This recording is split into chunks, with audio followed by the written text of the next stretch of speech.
আসসালামু আলাইকুম ভিউয়ার্স, সবাই কেমন আছেন? আশা করি সবাই ভালো আছেন। আমি আবারও চলে এলাম একটা ফ্রেঞ্চ ফ্রাই রেসিপি নিয়ে।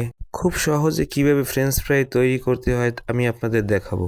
প্রথমে আমি আলুগুলো ছিলে নিয়েছি, তারপর আলুগুলো এভাবে করে আমি প্রথম অবস্থায় কেটে নিচ্ছি। তারপর ফ্রেঞ্চ ফ্রাইয়ের আকার শেপ দিয়ে দিচ্ছি আমি। ফ্রেঞ্চ ফ্রাইয়ের আলুগুলো আপনারা যে কোনোভাবে শেপ দিতে পারেন, ছোট বড়। অনেক বেশি মোটা আকারে না শেপ দিয়ে একটু চিকন চিকন করে শেপ দিলে বেশি ভালো হবে। এখানে আমি 2 কেজি 200 গ্রাম আলু নিয়েছি। আমার সব আলুগুলো ফ্রেঞ্চ ফ্রাই শেপ দেওয়া হয়ে গেল। তারপর আলুগুলো আমি পানিতে ভিজিয়ে নেব। আলুগুলো ভালোভাবে পানিতে ধুয়ে নিতে হবে।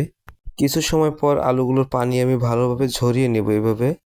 তারপর দিয়ে দেব আমি 2 চামচ লবণ, দিয়ে দিচ্ছি 1 চামচ টেস্টি সল্ট, দিয়ে দিচ্ছি আমি বেকিং পাউডার 3 চামচ এরকম। তারপর দিয়ে দিচ্ছি একটি ডিম। তারপর সব কিছু একসঙ্গে মিক্সড করে নেব। ভালোভাবে মিক্সড করে নেওয়ার পর আমি দিয়ে দেব কর্নফ্লাওয়ার আর ময়দা। আমি হাতের আন্দাজে 50 গ্রাম মতো কর্নফ্লাওয়ার দিয়ে দিচ্ছি। আপনারা চাইলে ওজন দিয়ে দিতে পারেন। কর্নফ্লাওয়ার দেওয়ার পর দিয়ে দেব ময়দা। আমি প্রায় 70 থেকে 80 গ্রাম মতো ময়দা দিয়ে দেব, অল্প অল্প করে দিয়ে দিচ্ছি। এটা বেশি পরিমাণ দেওয়ার দরকার নেই, অল্প অল্প করে দিলেই হবে, দিয়ে আপনি একটা আন্দাজ করতে পারবেন। তারপর ভালোভাবে মিক্সড করে নিচ্ছি আমি, এভাবে করে আপনারা মিক্সড করে নেবেন। মিক্সড হয়ে গেলে আস্তে আস্তে আমরা চলে যাব তেলটা আমি আগের থেকে হিট করে রেখেছিলাম। তারপর সব আলুগুলো আমি এভাবে করে ছেড়ে দিচ্ছি।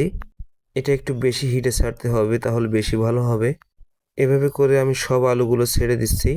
7 থেকে 8 মিনিট মতো ভাজার পর এটা পুরো কমপ্লিট হয়ে যাবে। ফ্রেঞ্চ ফ্রাই রেসিপি একদম সহজ, আপনারা চাইলে ট্রাই করে দেখতে পারেন।